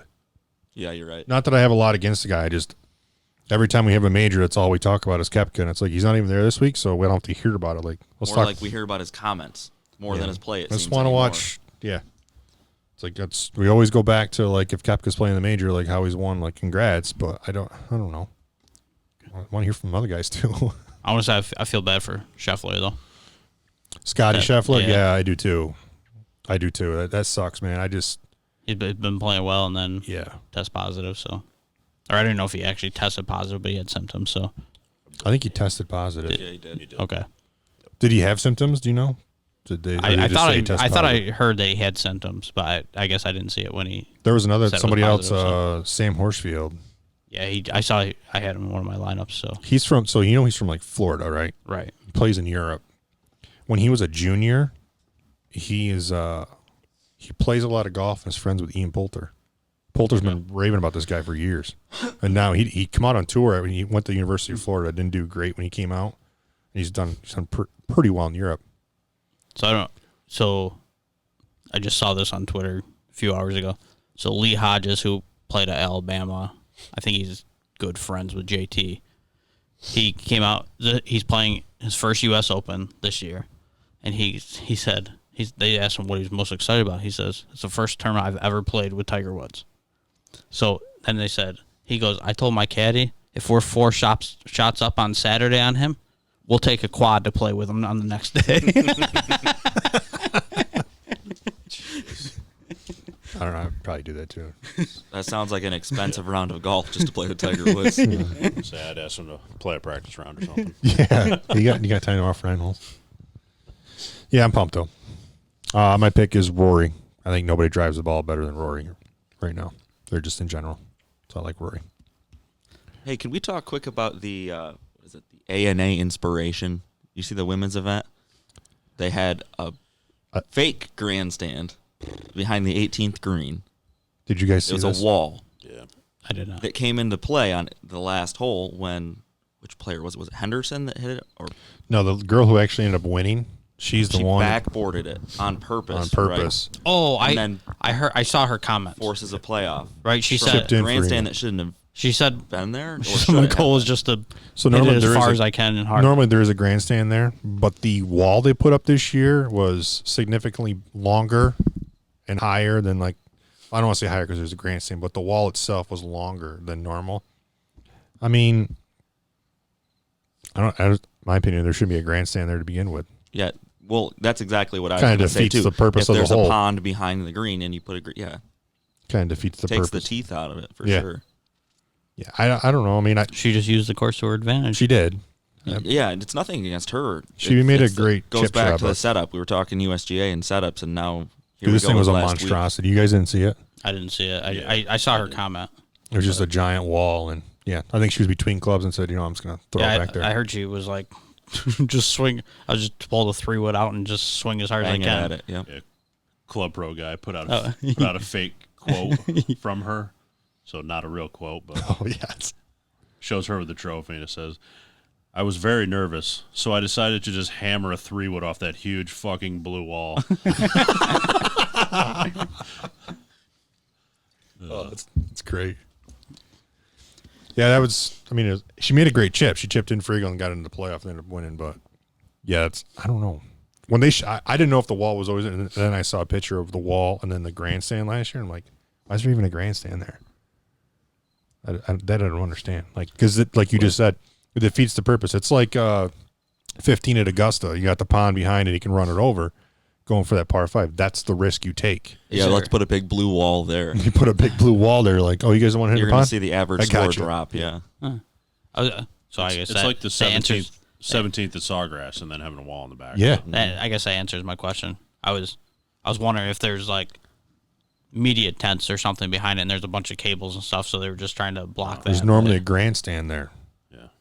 Yeah, no, it's Just the a pond. pond, and then they threw the wall. Normally, somehow there's a grandstand there, but did you notice too? So that's the tradition of that tournament. They jump in the caddy and the player They jump, jump in. in the pond. But it was more of a pool, it looked like. Do you know than a why? pond. Because one of the players did a few years ago. They jumped in, and the caddy Yeah, I think so. broke their leg because it was a legit pond, and he jumped in, and there was a rock or something there and broke his leg or her leg, whatever. Poppy's Pond. So that's why it's literally a pond. It's a pool now. Yeah. Poppy's Pool. Yep. All right, you guys want to move on to? You got a hockey update? There's not too much. So Dallas Stars eliminated Vegas, so they've moved on to the Stanley Cup final. A little bit of a shocker there. Yes. Yep. Vegas's offense just did not show up for that series. So Their 5-on-5 offense. I think you two were talking last week and said if Dallas and the Islanders are in the Stanley Cup, I don't think it'll happen still. Yeah. So the Islanders won last night, but Tampa still has a 3-2 lead on them. yeah, If Dallas isn't as bad, to me the Islanders are rather boring to watch. So Dallas the NHL, from the NHL standpoint, if it's Dallas and the Islanders, that would get much worse ratings. It would be a relatively boring series Right. to watch. Think the NHL was rooting for Vegas to get in? Yes. Yeah. Yes. For sure. 100%. Yeah. Yep. In my opinion, the Islanders will not win. Well, it would be 3 in a row because they won last night. They won't win 3 in a row against Tampa. But we keep talking about the goalies, Leonard and Fleury. So the rumor is, Leonard is a free agent. The rumor is he's got like a handshake agreement with Vegas for a 5-year, $5 million per contract that will be signed whenever the season's over. So what does that mean for Fleury then? Does That he have a means- large contract too? He's still got like 3 years. More than that per year. I'm sorry, more per year. Yeah, than the he's got 5. like 3 years left at like 6.5. So he will either be traded or bought out. He won't. If this is true and they're signing Leonard, Fleury will not be in Vegas next year. Which could be good for somebody else. Seattle could take him. Yeah, I mean that's how he got to Vegas, right? All right. Like expansion or whatever. I don't know if they'll want the $6.5 million, but Seattle, they don't start next year though, do they? It's the year after. Yeah, they got a whole nother year. I thought the draft was next year. I thought they were. I saw something that said they were doing the draft. No, Their expansion draft was coming up. no, because they don't come in the league till Right. 21, 22. They wouldn't draft those players and then not play for a year. Give him a year off. So, yeah. I mean, he could still end up in Seattle with wherever he is next year, but Right. and then get drafted. He gets to bought the out and NFL. signs a 1 year. Yeah. But no, he won't be in Vegas, I don't think. So, yeah, not a whole lot going on. Dallas is advanced. We're just waiting for the East to finish. I think it'll be Tampa. So, 3 stars. Anything else? Baseball did finalize bubble cities. They get approved. I saw that was up for Not- like union vote or some Yeah, shit. so it's definite, but it's not the I don't even know what they called the first round. The wild card round. It is not for the wild card round. They're still going to play those at the top seed site, It's and then after that they'll move to. Do we know the, what cities? Arlington and L.A., San Diego, Oh, that's right. or I think they said Arlington and Houston, and then which seemed very far apart, but. Whew. What? What happened? is there a bullfrog in here, too? Yeah, crickets, Thought frogs. You're fighting that cricket. We really need So. to message those wipes. Dude wipes. Yeah. And they did announce today with the series, when a series starts, there are no off days. So Good. if you play 7 games, you will play 7 days in a row. Ooh. Wow. That makes sense if you're Yeah. staying in one bubble city. Right. There's no Right. travel I days. like Yeah, so that'll be interesting, right, for pitchers. Because usually in playoffs, you could go a 3-man rotation. They'll have to go big. It'd be very hard to go 3-man rotation. Yeah, they'll have to go Yeah, you could not do 4 to 5, yeah. So that'd make it a little more interesting. Have they made changes to are they going to make changes for these guys? Like you said, you might have to, if they're playing 7 days in a row, they're going to have to use more pitchers. They're probably going to want to carry more pitchers. Are they making exceptions to the playoff roster size? I did not see that. I feel I like haven't- that I might not haven't- be out there, but I feel like that's a good question. So I haven't Yeah. read any of these details. I would expect no. You don't think so? No. And they have said they think the expanded playoffs, the 8 teams per, will go into the future. I could see And there's that. talk of shortening the season. I mean, my biggest gripe with the normal playoffs is the I like the playing game, but I think it should be a series of 3, not a whole game, just Yeah. one game. That's Yeah, I my only don't- hang up. I don't like either of those ideas. I don't like the Which permanent one? the permanent 8 teams or shortening the season. Yeah, I don't either. Definitely not the So- shortening of the season. I don't like shortening the season because then you can no longer compare any sort of season records Right. to the history books. They're probably not even obtainable. Some of them, without playing a full. Yes, 100%. I mean, if you I don't know what numbers they've discussed. If you shorten a season by 30 games, Yeah, I saw you never- 20 to 30 shorter. Yeah, it's crazy. you may never.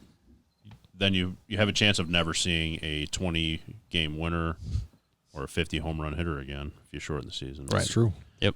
And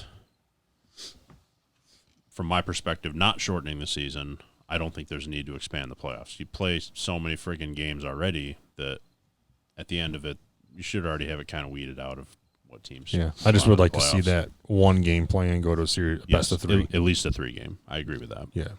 Yeah. And with the expanded, just real quick, the expanded playoff. If the playoffs started today, there's a lot of rivalry matchups in the first round. You have Dodgers, Giants, Braves, Phillies, Cubs, Cardinals, and then Padres, Marlins in the NL. And the AL would be White Sox, Indians, Tampa, Toronto, Oakland, Houston, and then Minnesota, Yankees. So there's 6 total actual division teams playing each other in that first round of the playoffs. If it started today. I just feel like I haven't gotten into baseball this year. Yeah, I haven't watched I don't know. a ton of it either. But I think it's part to do what we talked about last week. There's so much other stuff going on. As much as we miss sports and we're glad they're back. I'd rather be watching hockey every night, and that's what I've chosen. Yeah. Basically. We only got a week and a half left. So Yeah, it's like a hierarchy. Whatever's closer to the end of the season, you got to watch that. Yeah. There's just not enough time. I think if you're a sports fan right now, you're figuring out what are your couple favorite sports. Yep. Because you're tuning into those and ignoring the other ones. Yep. Basketball's gone way down the list to me. And I think golf is still leading in the ratings on TV, so it's a good thing. Even after like week 1 of football. Football was down like 23%. Really? Interesting. I have my theories here we won't get into on this podcast. No. Got it. You move on to 3 stars? Sure. Who wants to go first? Do you have a dud this week, by the way? Yeah. I don't know if you're going to like it, so we'll leave it for the end. I always like your duds. Sweet. I'll go first. My 3rd star is a quarterback who might not see the field this year. Josh McCown signed a sweet deal with the Eagles to be he's on their practice squad and their emergency quarterback. So the Eagles are one team that somewhat addressed the COVID situation where if one quarterback were to test positive, how do you isolate the other ones? So they signed Josh McCown to practice squad, as I mentioned. Josh McCown is living in Texas at his home. He's not going to Philadelphia. He is calling into team meetings. He's being sent videos of team practice so that he knows the playbook. And then he has 2 sons that are high school football players, so he is going on to the field with them and practicing. He's the world's first remote football player. Yes. I actually saw that term pretty much used. Really? He's basically Wait till you hear the contract. He's basically working remotely, and he's getting paid $12,000 a week to do this. I love this guy. So he's getting paid $12,000 a week by the Eagles to live in Texas and play catch with his sons, basically. And should something happen in Philadelphia and they've got an emergency situation, he would be thrust into their starting. They'd probably throw him on a private jet and bring him up. Yep. And he's not your first star. That's I mean, he might become the backup soon for other reasons. We don't know that. Yeah. So, Josh McCown, sweet contract, living the life. My 3rd star of the week. Go ahead. my 3rd star, you'll see a theme with my picks here. Adam Duvall, outfielder for the Braves, has 10 home runs already in September. He is tied for the National League in home runs with 15. And he has the 4th highest OPS in the NL right now and 3rd highest on his team. The Braves have 4 of the top 5 in the NL OPS leaders. All right. I'm going to go with Clyde Edwards-Helaire, however you want to say it. I think he kind of led the way this week, and I think we saw a lot of rookies actually do more than we're used to in the NFL this week. A lot of guys I thought played very well. I thought CeeDee Lamb looked all right. I thought Judy looked okay. And even Moss for the Bills, he scored his first touchdown. But Edwards-Helaire, I mean, great game. He had like 128 yards or something like that. So he's my 3rd star of the week. My 2nd star, a guy who I had no idea who he was, I will admit that. Alec Mills, pitcher for the Cubs. He threw a no-hitter against the Brewers on September 13th, so that would have been Sunday. 5 strikeouts, 3 walks, so he was 3 walks away from the perfect game. But no-hitters will pretty much always get credit from me. So. Pretty early in his career, too, right? Like 15th start or something like that? Yep. And solid. My 2nd star is Albert Pujols, who was a star for me, I think, a couple weeks ago. tied Willie Mays for 5th all-time in the home run list with 660. And a couple notes on milestones for Pujols. So he hit his 660th on Sunday. Alec Mills threw the no-hitter. The night of his 3,000th hit, the Dodgers threw a combined no-hitter. The night of his 600th home run, Edinson Volquez threw a no-hitter.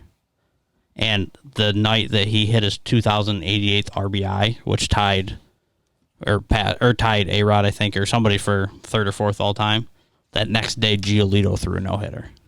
288th RBI? 2,088. So, if Pujols is close to a milestone, you can almost guarantee maybe a no-hitter's coming soon.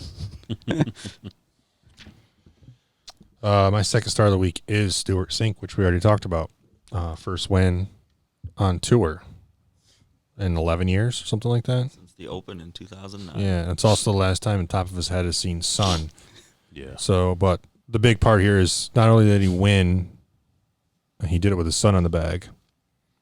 Yep. So that's got to be a pretty cool, like, father-son moment. And like you said, there was some audio out there of his son calling him off some putts and being pretty brutally honest with him. So Nice little payday when you're hanging out with old dad, too. yeah, he probably didn't get much. He probably got the Kuchar treatment. My second star of the week is Stuart Sink. My first star of the week, I hinted at another quarterback. Russell Wilson tore it up this week. 31 of 35 passing attempts. That is 88.6% pass completion, which in the history of football for a single game with minimum of 35 attempts, that's the 3rd highest completion percentage ever. 322 yards, 4 touchdowns, no interceptions. So pretty good week 1 for Russell Wilson. I would agree. And I think, just adding on, you mentioned the completion percentage. So Minshew was obviously like 95%, but he was like 19 to 20. I think he was like over 90% in his last game last year. He's like first quarterback ever to go. Minshew. Yeah, back-to-back, like 90% completion percentage. I don't totally buy into the Minshew. I don't hype. either, but I think it's cool. Like, he's got the hair, he's got the mustache. He had good games last year, but I don't think he was consistent enough for us to be like raving about him. Right. Or otherwise, I mean, if he was that good, we wouldn't be talking about Jacksonville drafting a quarterback number 1 next year already. Yeah. So my first star is Freddie Freeman, my baseball theme here. He, in his last 7 games, he's hitting 500. I think he's got 4 home runs, 14 RBIs. He is now leading the NL in batting average. In my opinion, he might be the leader, NL MVP. It'll be interesting how votes go because obviously everybody's been all over Tatis, and he's really slowed down in the past 2 to 3 weeks. He's only hitting 280 now, and he's like 4th or 5th in the NL in RBIs now. So he's just slowed down, and Freeman's kind of taken off. So, and that'll be a little insight into my blog coming out as MVP races. That'd be an interesting debate. Yeah. First star of the week is Josh Allen, being the first Bill to throw over 300 yards since 2016. And Josh looked great. We already talked about it. He looked very mature out there, and I'm looking forward to what the rest of the season, just kind of how it unfolds with him. So my first star of the week is Josh Allen. Is it dud time? I actually have a star of the week. Oh, we got a surprise. My star of the week goes to, and it seems off the wall at best, the Bears. Only because if there's anything I like to watch more than the Lions lose, it's to watch them crumble hard in the 4th quarter and to watch a cohesive 21-point 4th quarter that it wasn't just Mitch out there slinging shots. You've got a lot. They're not great rushing numbers, but everybody put some numbers up. So I will say this for everybody out there. When you left here, actually you hadn't even left here yet. You were just in the recliner, and I was like, Lions is running away with it right now. And you said in your half-sleep stupor in my recliner. I always fall asleep here for some reason. He's like, don't worry, the Lions will blow it in the 4th quarter. And at that point, I mean, they were up like 20 points. I was like, what? That's a lot of points, you know. Taylor leaves, and all of a sudden we get a text. I told you the Lions would blow in the 4th. It's uncanny. All right, let's hear the dud. All right. You might not like it. I'll give you my monologue, though. My dud of the week goes to Skip Bayless for his comments about Dak Prescott. I do I like this dud. I didn't know if we were going to touch on it or not, but it's not political. No, It's I kept it out of that Yep. weeds. We have players making all kinds of statements about life and virtues. But finally, a player comes forward to say something that needs to be said, and it's completely bipartisan and I'd call it wholesome almost. He's bringing to light a real issue that people deal with. and for the record, his brother just didn't. Oh, okay. He didn't like die because he had a disease or something. His brother committed suicide. Exactly. It wasn't like it was pretty sudden. It wasn't expected. So carry And on. to have a comment made about it is one thing, but to be slandered by the king of sticking his foot in his mouth, it can't make his public image get any worse than it already is. It's already being distorted by the deal that we know he's got burner accounts to make himself look good. Like, once you've done stuff like this to make yourself kind of look like an idiot, why would you come out with a hot take like that? I know it's their job to have a hot take, but Let's stick to that's- sports, right? Yeah, I highly anticipate him getting fired this week from whoever he's going to, because he made the comment on Fox Sports, right? But he also does stuff with ESPN. yes. And it gets you down like a wormhole of going, do all of these ESPN guys just want to start beef? Like Stephen A. Smith, it seems like you're seeing him all over the place constantly about comments. I don't know, for a but litany of things. I don't the Skip understand Bayless it. thing was extremely. And you know what the weird part was? I don't know if you guys seen the clip of him saying that. No. Did you see it? No.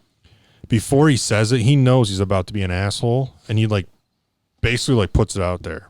Like, I know I'm gonna get attacked for this. It's kind of like how he put it out there, and then he makes just like a classless comment about a guy, like you said. Dak came out and made a wholesome comment and very transparent, which is tough for anybody that's dealing with depression or anything. And he basically, he comes out and he's open about it. And then Bayless basically like roasting for him, like, oh, well, you should. Basically said a leader shouldn't come out with a point of weakness like that. You're the quarterback, technically the CEO of the football team. How are you not able to lead and work out? I don't buy it. Is basically what he said, and that's ridiculous. He should be fired. He shouldn't be allowed on TV anymore. Yeah. Prior to this too. Sorry to bring it down at the end. No, like that, but I thought it's fine. It needed to be said, I think. No, I didn't know if we were going to go down that rabbit hole. I actually kind of forgot about it, but I'm kind of glad you brought it up because on a really serious note, I mean, that's like you said, you put it great. I mean, the guy who is already on the spotlight on what some would call America's team, and he basically opens up, basically saying I needed help, or still do. I'm still battling it.